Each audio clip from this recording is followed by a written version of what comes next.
se retrouve aujourd'hui pour la recette des cookies. Alors c'est des cookies que je fais pour les petits déjeuners et pour les paniers pique-nique au domaine. Et tout le monde les adore, me réclame la recette. Alors je me suis dit aujourd'hui je dois faire une fournée, je vous filme ça. Comme ça vous n'aurez plus qu'à essayer à la maison. Alors j'espère que vous voyez bien, mais je pense que oui. On va mettre tous les ingrédients. On commence par 600 g de farine. Alors du coup, moi j'utilise de la farine semi-complète T80 bio. C'est de la farine qu'on prend près de chez nous, chez un producteur local. Et la particularité, c'est que c'est de la farine qui est faite avec de la meule de pierre, donc elle est toute fine, toute souple, donc c'est assez sympa pour les pâtisseries. Donc là, on en met 600 g.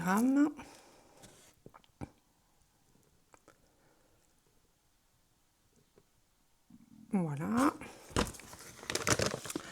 Ensuite, on ajoute le sucre. Donc là, c'est 480 g. Donc vous inquiétez pas, je vous remettrai les quantités en description de la vidéo.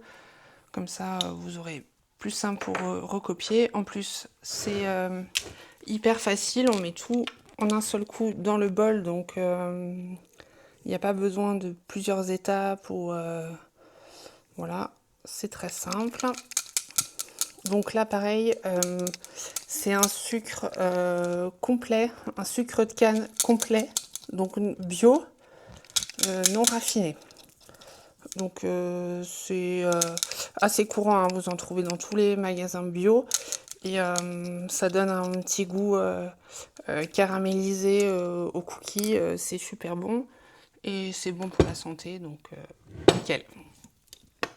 Une fois que j'ai mis ça, je vais ajouter du coup 2 œufs entiers. On se pose pas de questions. Voilà.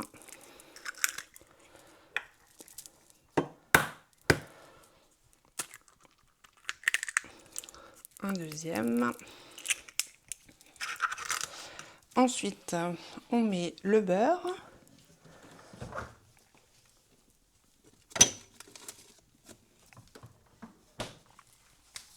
Vous pouvez mettre froid, à température ambiante, peu importe, les deux marchent. Donc là, pour le beurre, ça sera 350 g.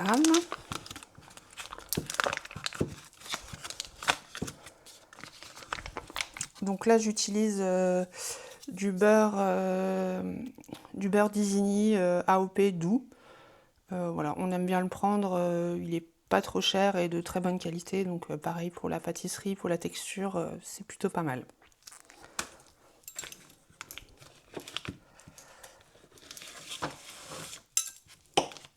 Donc je le coupe, je vais mettre là pour que vous voyez, je le coupe assez grossièrement.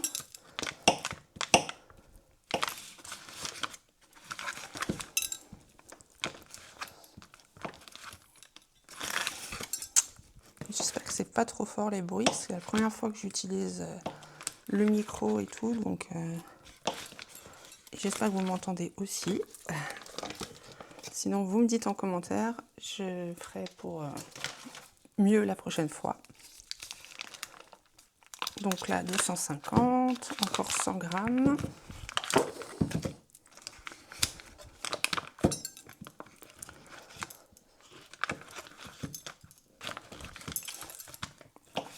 C'est vraiment tout simple, mais ça marche bien. Ils sont moelleux, ils se gardent longtemps. C'est hyper vite fait.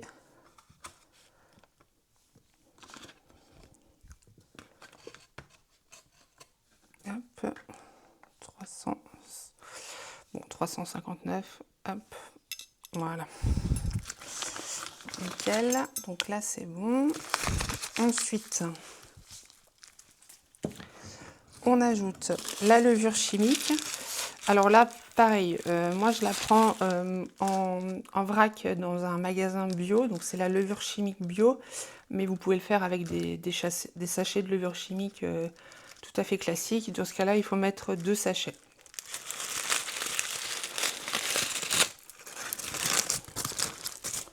Et moi, comme c'est du vrac, je mets 3 cuillères à café.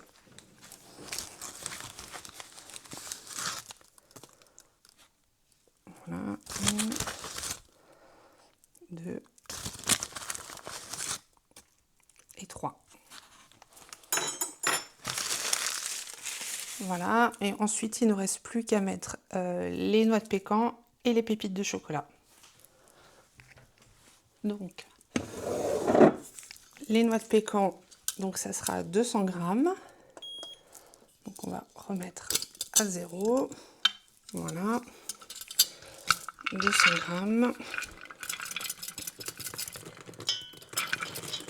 On les met entières, hein. Comme je vais mélanger avec, elles vont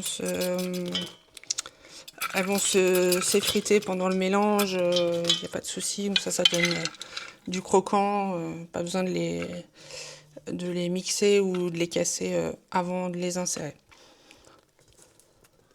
Hop, voilà. Et ensuite, la même chose pour les pépites de chocolat. 200 g également. Hop.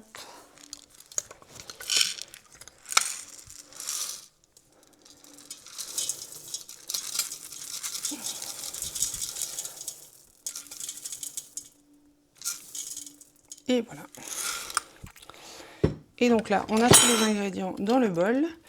Il ne reste plus qu'à les mettre à pétrir au robot. Voilà, je vous change de vue et je vous reprends pour le pétrissage. Donc je vous reprends. Donc là j'ai installé le bol dans le robot. Donc le robot, pour info, c'est un KitchenAid classique. Pour pétrir, j'utilise le K, donc en métal. Après, voilà, donc vous adaptez en fonction de votre robot, du modèle que vous avez. Ça marche avec tout et ça marche même à la main pour les plus courageux. Il faut juste un peu plus de temps, mais ça marche aussi. Voilà, ensuite je lance le pétrissage en vitesse 1. Voilà, et là il n'y a plus qu'à attendre. Donc je vais vous épargner les bruits, mais ça dure 3-4 minutes. Je vais vous mettre une petite musique en même temps, comme ça vous voyez l'évolution de la pâte.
Donc là, ça y est, c'est bon. La pâte, elle est formée. Elle est bien compacte. Pas totalement, mais on voit que tous les ingrédients sont bien mélangés.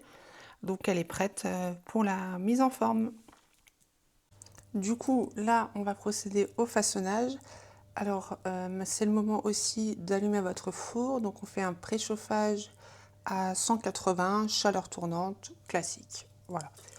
Donc ensuite, pour le façonnage, c'est très compliqué. On prend un petit peu de pâte dans sa main, on la presse un tout petit peu pour pas qu'elle s'effrite et on la pose sur la plaque. Voilà. Donc pas de boule, pas de truc, de façonnage particulier, juste un petit peu de pâte, l'équivalent d'une petite main. Voilà. Et je la dépose telle qu'elle sur la plaque. Je les écarte un tout petit peu. Là, j'ai une plaque un peu classique, j'en mets 3 dans la largeur et 5 dans la longueur, il me semble. Voilà, je vais juste vite les faire comme ça prend pas trop de temps. Donc en fait, moi, je les façonne pas. On va mettre que 4 dans la longueur, du coup, pas 5 pour qu'ils aient de la place.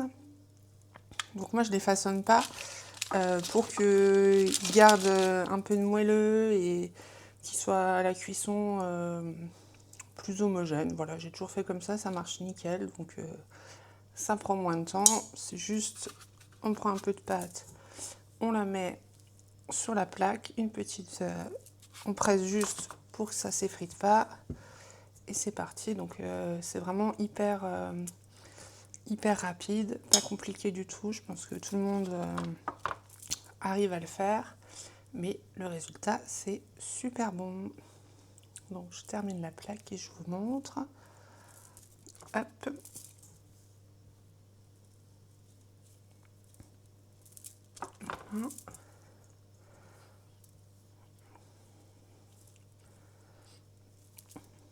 Et voilà.